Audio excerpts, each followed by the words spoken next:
meus morceguinhos, tudo bem com vocês? Hoje eu trouxe um relato muito legal que eu vasculhando o Reddit eu encontrei. E eu quis trazer um vídeo dedicado a esse relato porque ele é um relato grande, muito completo.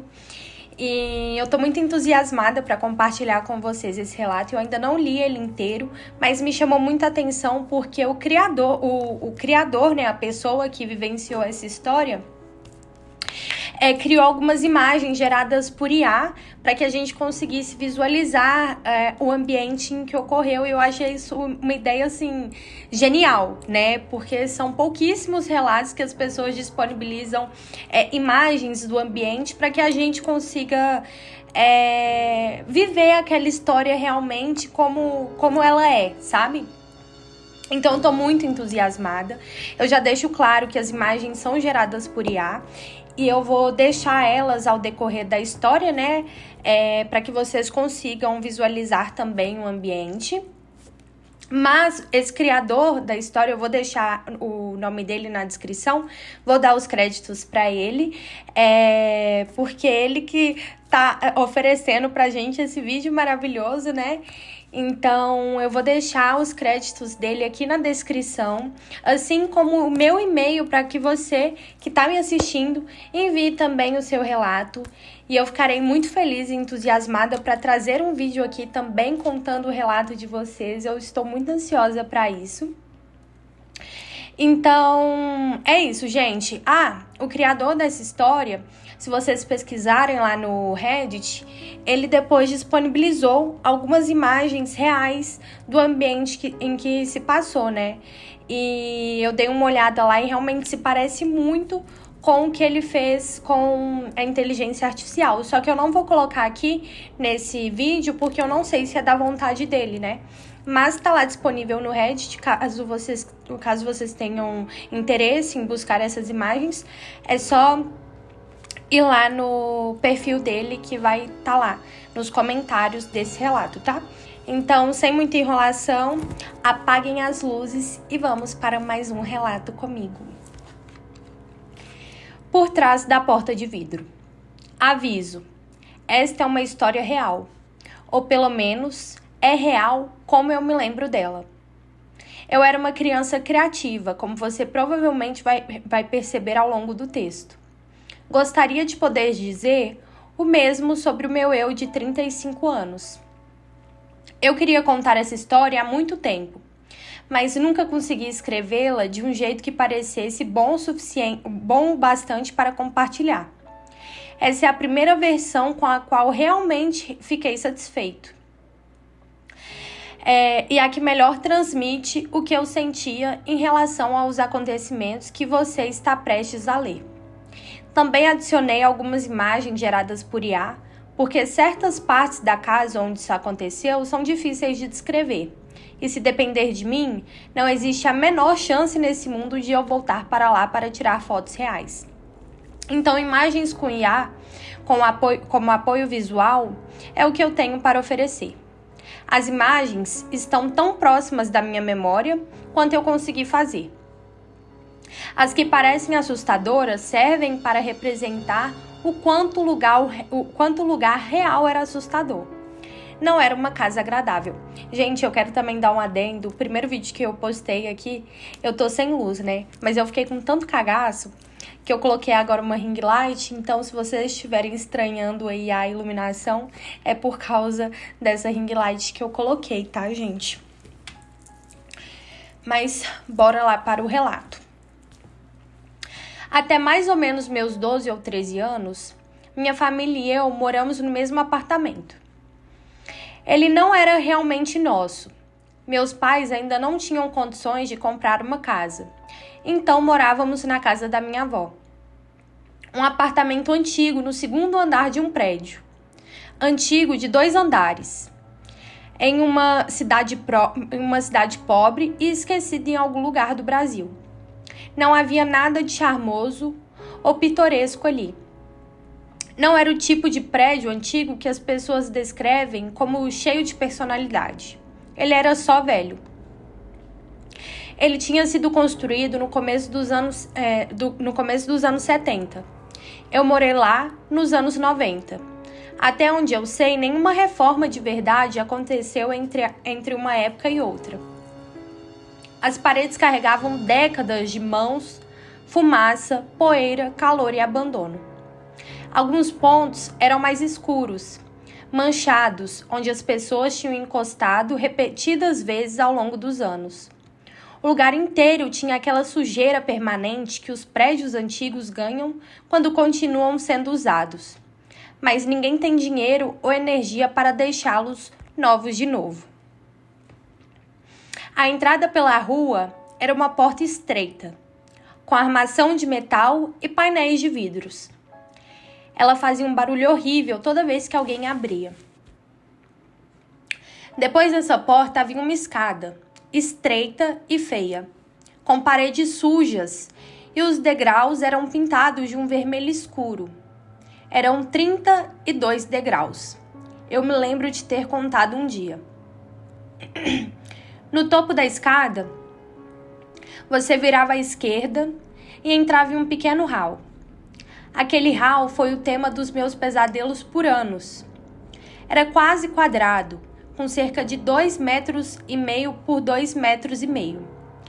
Se você subisse as escadas e virasse à esquerda, a entrada de verdade do apartamento ficava bem à sua frente. Outra porta de vidro com armação de metal, geralmente aberta. Na parede à sua esquerda havia outras daquelas mesmas portas. Essa ficava sempre fechada. Ninguém sabia onde estava a chave.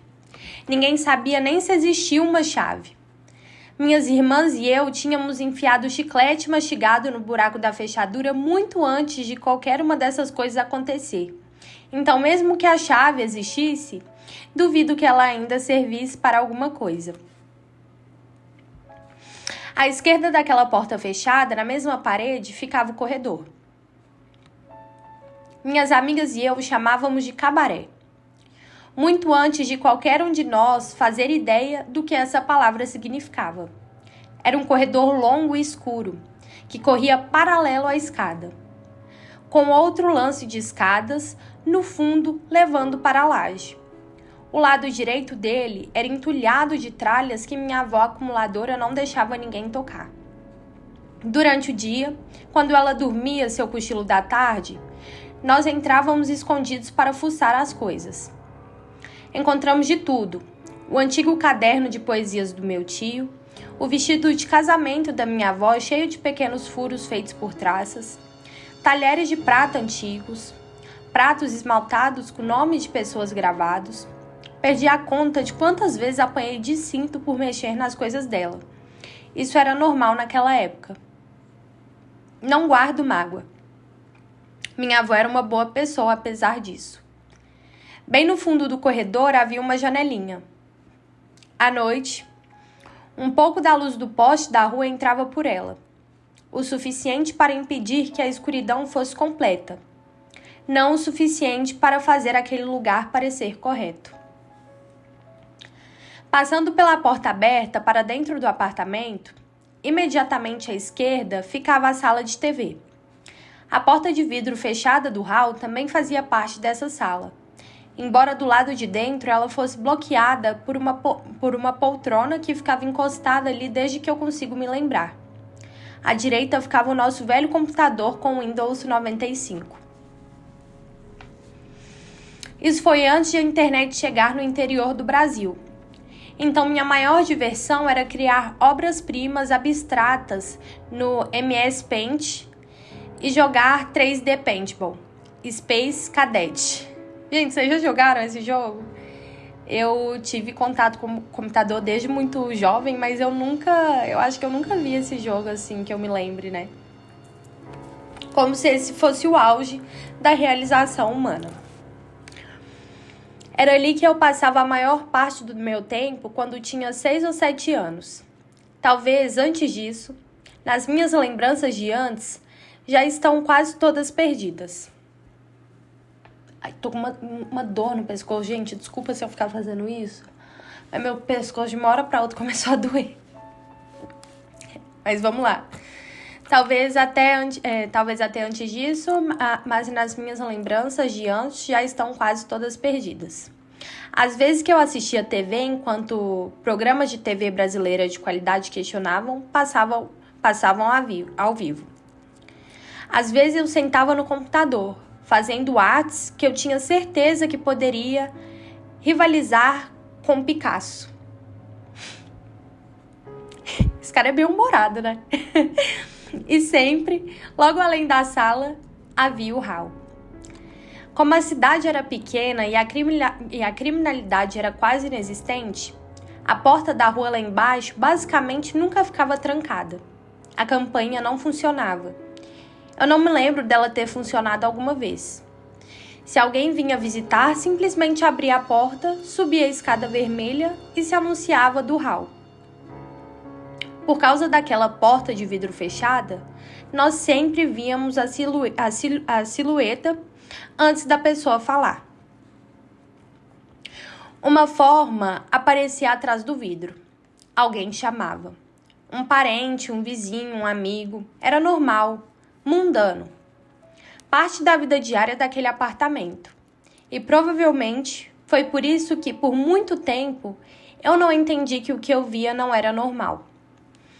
Desde que eu consigo me lembrar, eu tinha a sensação de que havia alguém ali. Nem sempre, não claramente. Só uma sugestão de movimento no canto do olho. Uma figura parada onde ninguém deveria estar. Uma forma escura, escapando de vista. Mas toda vez que eu virava a cabeça, não havia nada. Eu mencionei isso uma vez para a minha irmã mais velha, com a inocência casual de uma criança descrevendo algo engraçado. Sabe quando você vê alguém ali, mas aí olha e não tem ninguém? Ela disse que não. Eu me lembro de ficar confuso com aquilo.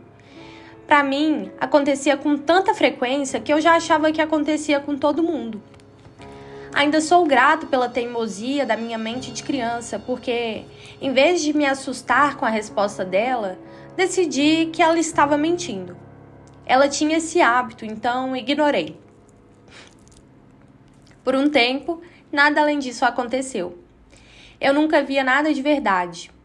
Não diretamente, não o suficiente para ter certeza. Então os pesadelos começaram. Eu também tinha pesadelos infantis normais, claro.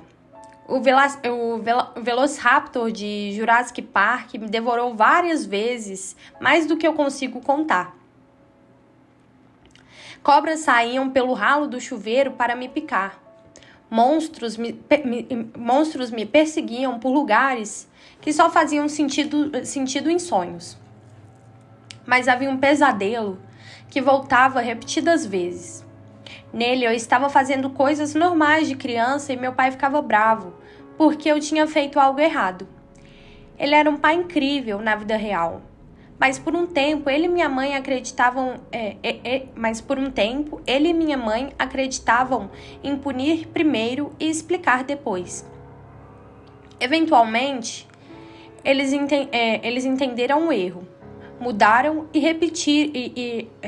Calma aí. Eventualmente, eles entenderam o erro, mudaram e pediram desculpas por isso. Mas quando eu era criança, eu não entendia punição. Eu só entendia medo. No sonho, o castigo era sempre o mesmo. Meu pai amarrava os meus pulsos e os meus tornozelos atrás das minhas costas. Então ele me carregava até o meio do hall de entrada, aquele pequeno hall quadrado no topo da escada vermelha. Ele apagava as luzes. Então batia palmas 3 vezes. As palmas não eram para mim. Eram para chamar alguma coisa que eu nunca via. Então ele me deixava ali. Geralmente, era nesse momento em que eu acordava.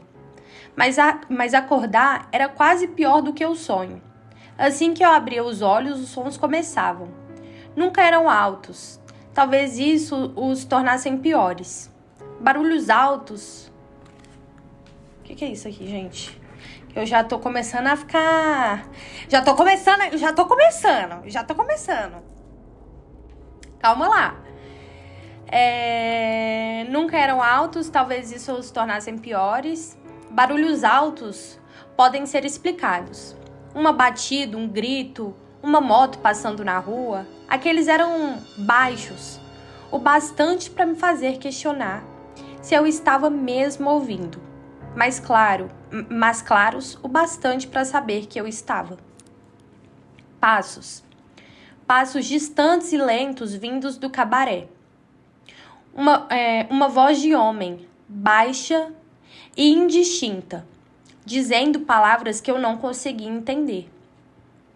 O som de alguém mexendo na bagunça do corredor, mexendo nos objetos antigos, procurando alguma coisa. Estalos no piso de madeira, arranhões, pequenos impactos. E eu ficava deitado na cama, congelado. Minha mãe mais nova e eu dividíamos o quarto com a minha avó. Ela dormia 2 camas à minha direita. Tudo o que eu precisava fazer era chamá-la. Tudo o que eu precisava fazer era dizer vó, mas eu nunca dizia. Alguma parte infantil de mim acreditava que o que quer que estivesse lá fora ainda não tinha percebido que eu estava acordado. Se eu me mexesse, se eu me falasse, se eu fizesse o menor som, aquilo saberia. Então eu ficava em silêncio. Tentei falar com a minha mãe. Não contei para o meu pai porque ele estava no pesadelo e eu sentia vergonha disso de um jeito que só uma criança consegue sentir vergonha de sonhos. Minha mãe dizia que era a minha imaginação, ou barulhos de rua, ou alguém passando lá fora. É isso que os pais dizem, porque o que mais eles poderiam dizer? O pesadelo continuou voltando, várias vezes por semana, às vezes, sempre o mesmo. O rau, as cordas, as luzes se apagando, as 3 palmas. Então eu acordava com barulhos diferentes.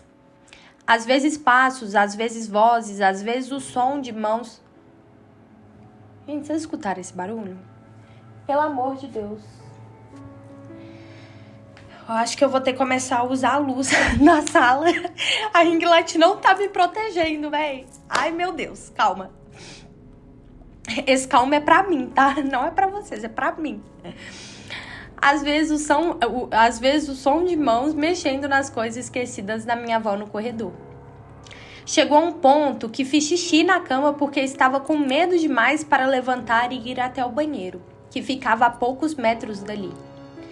Eu imaginava andar na ponta dos pés até a janela do quarto e fazer xixi por ela, porque isso parecia mais seguro do que atravessar o apartamento e passar pela linha de visão do hall. Eu nunca nem consegui fazer isso. Mas o medo é estranho. Se algo acontece vezes suficientes e nunca realmente mata você, uma parte sua começa a se acostumar. Não a ficar confortável, nunca isso, mas a se acostumar. Com o tempo, o medo virou outra coisa, curiosidade. Comecei a tentar ver aquilo. Quando assistia TV, eu encarava a porta de vidro fechada. Quando jogava no computador, olhava para ela de novo e de novo, tentando pegar o movimento de frente em vez de pelo canto do olho. Por um tempo, não vi nada. Então, uma noite eu vi. Não me lembro do dia. Não me lembro do que estava passando na TV. Não me lembro do que qualquer outra pessoa da casa estava fazendo, mas me lembro da imagem. Eu estava sentado no sofá. Olhei para a porta de vidro fechada e havia alguma coisa ali. Não uma pessoa, não exatamente. Atrás do vidro, com muita clareza, havia uma sombra. Tinha uma forma quase humana, mas não bastante para ser humana. Um borrão escuro, ereto e errado, parado onde ninguém deveria estar. Eu olhei diretamente para ela e ela se moveu. Deslizou para trás, se afastando do vidro em direção ao corredor. Eu nunca vou esquecer o frio que desceu pela minha espinha. Mesmo agora escrevendo isso, sinto o mesmo calafrio de novo. É claro que ninguém acreditou em mim. Eu sempre tinha sido o tipo de criança que inventava histórias ruins. Por anos, eu afirmei que tinha visto chupa-cabra na beira da estrada. Eu contava para as pessoas que tinha lutado contra um leão e vencido. Minha família presumiu que essa era só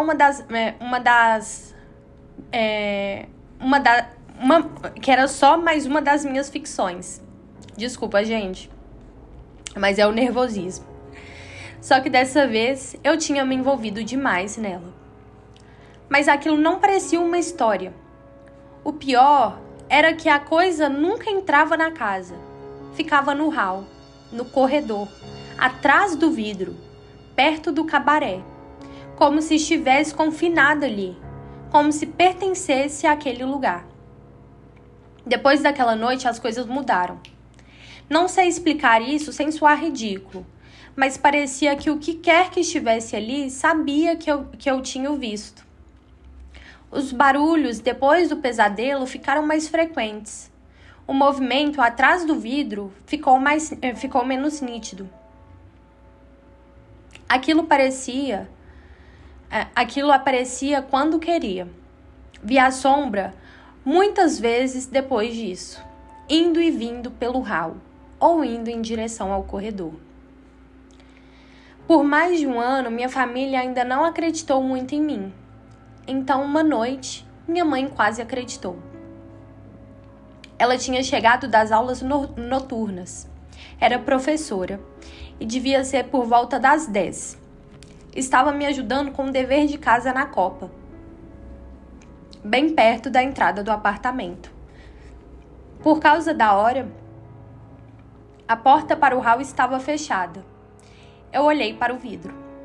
A sombra estava ali, se movendo. Gente, vou beber um pouquinho de água. Eu não tô conseguindo engolir nem mais saliva. Calma aí.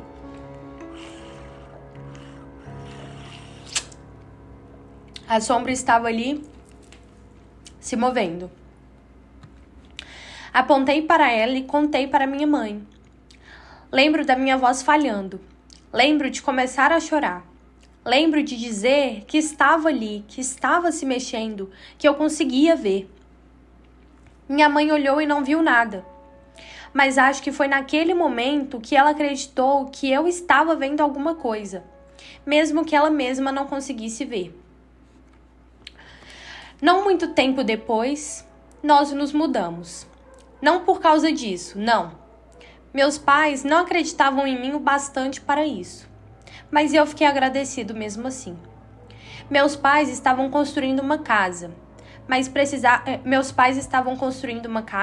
precisaram vendê-la para cobrir uma dívida que o meu tio tinha com um agiota.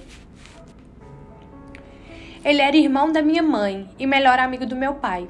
Foi uma situação terrível, mas meus pais fizeram a coisa certa. E de alguma forma, quase como se o universo quisesse recompensá-los, eles encontraram outra casa que podiam pagar. Ficava só a meio quarteirão do apartamento. Minha mãe queria ficar perto da minha avó, que tinha problemas de saúde e já havia sofrido alguns episódios de isquemia. Então, nos mudamos para perto bastante para ajudá-la, mas longe bastante para que eu não precisasse mais dormir sob a sombra daquele hall. E, quando nos mudamos, os pesadelos pararam. Os sons pararam. As aparições pararam. Pela primeira vez em anos, o que quer que vivesse naquele corredor não tinha mais acesso a mim. Os anos passaram. Eu terminei o ensino médio e fui para a faculdade. Cerca de 2 semanas depois, minha avó morreu. Alguns meses antes disso, meu tio também tinha morrido. Ele tinha sido, embora os outros irmãos da minha mãe talvez discordassem, o filho favorito dela. Deve ter morrido de tristeza, né, gente? Que dó. Depois que a minha avó morreu, o apartamento ficou para meu avô. Evitei mencioná-lo até agora porque ele era um homem desprezível. Um racista, miserável e filho da... não vou falar, mas é um filho da... Eu não queria ter nada a ver com ele. Mas minha mãe, morando a apenas meio quarteirão dali, ainda precisava cuidar dele. Ele trabalhava em 2 empregos. Então, contratou o cuidador... Ela trabalhava em 2 empregos. A mãe dele trabalhava em 2 empregos. Então, contratou cuidadoras usando o dinheiro da aposentadoria dele. Depois que a minha avó se foi, eu não tinha mais motivo nenhum para voltar àquele apartamento.